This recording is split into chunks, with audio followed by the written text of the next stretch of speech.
Friends, 16 ఏళ్ల ఒక కశ్మీరీ ముస్లిం అమ్మాయి చేసిన పని ఇప్పుడు వెలుగులోకి వచ్చింది. మొత్తం అంతా పహల్గామ్ చుట్టూ జరుగుతున్న ఈ విషయాలన్నీ కూడా ఇప్పుడు మనం భూతద్దంలో పెట్టి చూడాల్సిన పరిస్థితి వచ్చింది. ముఖ్యంగా చెప్పాలి అంటే పహల్గామ్ దాడులు ఎంత దారుణమైన పరిస్థితికి తీసుకువెళ్ళాయి అనేది మనకు తెలిసిందే. ఆ తర్వాత మన భారత ప్రభుత్వం ఆపరేషన్ సింధూర్ని మొదలుపెట్టి అక్కడ పాకిస్తాన్‌లో ఉన్న ఉగ్రవాద స్థావరాలన్నిటిని తీసేసింది. అది పక్కన పెట్టేసేయండి. కానీ పహల్గామ్ దాడుల్లో కొన్ని వందల మంది ప్రజలు ఎంతో భయానికి గురయ్యారు. అసలు నిజం చెప్పాలంటే ప్రాణ భయంతో ఒక్కొక్కళ్ళు 10, 20 కిలోమీటర్ల దూరం కూడా పరిగెత్తుతూ వెళ్ళారు. నిజానికి ఆ బైసారన్ వ్యాలీ అనేది ఎలా ఉంటుంది అంటే బయట ఒక పార్క్ రూపంలో ఉన్న జైల్ లాగా ఉంటుందన్నమాట. అంటే అక్కడ ఆది ఎక్కడ, అంతం ఎక్కడ అనే విషయం కనుక్కోవటం చాలా కష్టం. అంటే మనకి మెయిన్ గేట్ దాటిన తర్వాత మళ్ళీ మెయిన్ గేట్ వచ్చే వరకు అసలు పరిస్థితి ఏంటనేది ఎవరికి తెలీదు.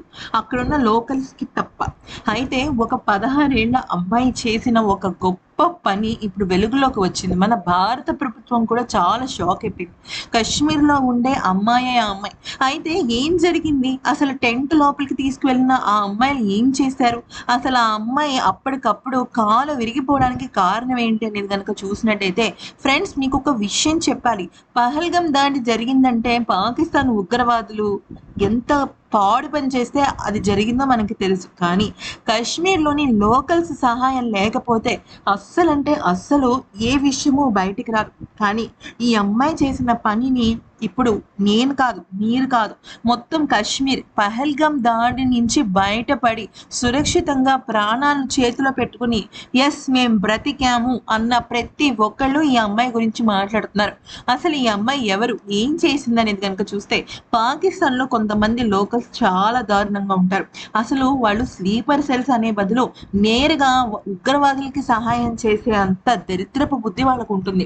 అక్కడ కాశ్మీర్‌లో అందరూ కూడా ఇలాంటి వాళ్ళని నేను చెప్పటం లేదు. కానీ చాలా మంది ఇలాగనే ప్రవర్తిస్తూ ఉంటారనమాట.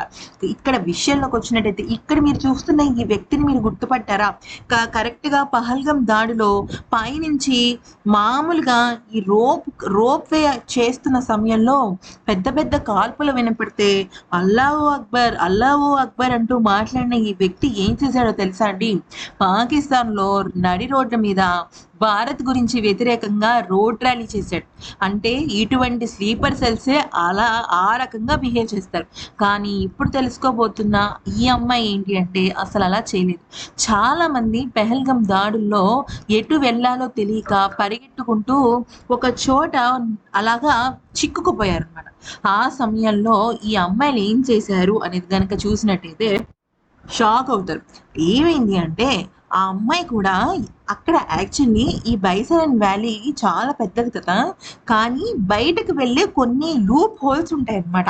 ఆ లూప్ హోల్స్‌లో ఒకళ్ళు అంటే వీళ్ళిద్దరూ అక్క చెల్లెలు ఫ్రెండ్స్. వీళ్ళిద్దరూ కూడా ఎలాగెళ్లారంటే ఒకళ్ళు దక్షిణ దిక్కు, ఒకళ్ళు ఉత్తర దిక్కుకి వెళ్ళి అక్కడ గుర్రాలని ఎవ్వరిని కంగారు పెట్టకుండా అంటే గుర్రాల్ని కంగారు పెడితే అవి అరిచి పరుగులు తీసి ఎటెళ్తాయో తెలియదు కాబట్టి ఆ అమ్మాయి ఏం చేసిందంటే మీరు దయచేసి నా వైపు రండి అని చెప్పేసి అటువైపుగా ఆ మార్గం గుండా తీసుకెళ్ళింది. అయితే కొంతమంది అప్పటికే భయంతో పరుగులు తీస్తూ ఆయాసంతో ఏం చేయాలో అర్థం కాని పరిస్థితుల్లో ఉంటే 16 ఏళ్ల బక్క చిక్కిన ఈ అమ్మాయిలిద్దరూ కూడా అంటే వీళ్ళ వీళ్ళ వయస్సు ఒకడికి 15 ఏళ్ళు, ఇంకొకళ్ళకి 16 ఏళ్ళు అనమాట. అంటే 14 సంవత్సరాలు పూర్తి చేసుకున్న ఒక అమ్మాయి, 16 సంవత్సరాలు పూర్తి చేసుకుంది ఇంకొక అమ్మాయి. అయితే ఈ అమ్మాయిలిద్దరికి పాపం తల్లిదండ్రులు లేరండి. అంటే తల్లి ఉంది గానీ ఆమె మంచాన పడిపోయిందనమాట. పెద్దగా ఏమీ చేయలేదు. ఇంకొక అమ్మాయికి కాలు ఇరిగింది. అయితే ఆ సమయంలో ఏమైందంటే వీళ్ళిద్దరూ కూడా అక్కడ భయంతో పరుగులు తీస్తూ ఒకానొక దశలో కుప్పకూలిపోయిన పహల్గామ్ దాడికి సంబంధించిన వాళ్ళని చెరొక భుజం మీద వేసుకుని అంటే సాధారణంగా ఒక మగవాడైతే 80 కిలోలు ఉంటాడు. ఆడవాళ్ళైతే కనీసం ఆన్ యావరేజ్ 70 కిలోలైనా ఉంటారు. సరే సన్నంగా ఉన్న వాళ్ళైనా 60 కిలోలు ఉంటారు. కానీ పాపం ఈ సన్నంగా ఉన్న ఈ ఆడపిల్లలు వాళ్ళని బలంగా మోసుకుంటూ తీసుకువెళ్ళి 3 అడుగులున్న వాళ్ళ ఇంటిలో కూర్చోబెట్టి అక్కడ వాళ్ళకి ఎంతో హెల్ప్ చేశారు. అయితే నిజానికి ఈ అమ్మాయిలు ఎవరు? అసలు పహల్గామ్‌లో ఎందుకుంటారంటే టూరిస్టులు చాలా మంది కుందేలు పిల్లల్ని చూసి ఇష్టపడుతూ ఉంటారు. ముఖ్యంగా మన భారతీయుల కన్నా కూడా వేరే ఫారిన్ కంట్రీ నుంచి వచ్చిన వాళ్ళు ఎక్కువ ఇష్టపడతారు. అయితే ఒక 10, 15 కుందేలు పిల్లల్ని పెంచుకుంటూ అక్కడే తోటలో దొరికిన క్యారెట్ వేసి వాళ్ళ జీవనాన్ని గడుపుకుంటూ ఉంటారు. అంతేకాకుండా అక్కడికొచ్చిన వాళ్ళకి టూరిస్ట్ గైడ్‌గా కూడా వ్యవహరిస్తూ ఉంటారు. అయితే ఆ ఇద్దరు పిల్లలు దాదాపుగా 6 కుటుంబాల్ని కాపాడారండి.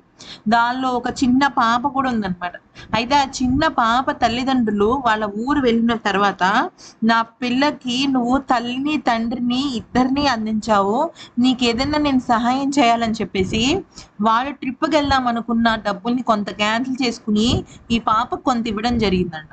అంటే ఆ సమయంలో ఆ అమ్మాయి గనక కనువిప్పుకు తెలుసుకోకపోతే వాళ్ళు కూడా దాడిలోకి ఎళ్ళిపోతారు. అసలక్కడ ఏం జరుగుతుందో అర్థం కాని పరిస్థితుల్లో ఉన్నారు అందరూ కూడా. ఒక పక్కన కాల్పులు, ఇంకొక పక్కన మనుషులు, ఇంకొక పక్కన శవాలుగా పడి ఉండి రక్తం మడుగులో ఉన్నారు. మరి విన్నారు కదండీ! ఇటువంటి ఎన్నో వీడియోస్ కోసం ఛానెల్‌ని సబ్స్క్రైబ్ చేసుకోండి.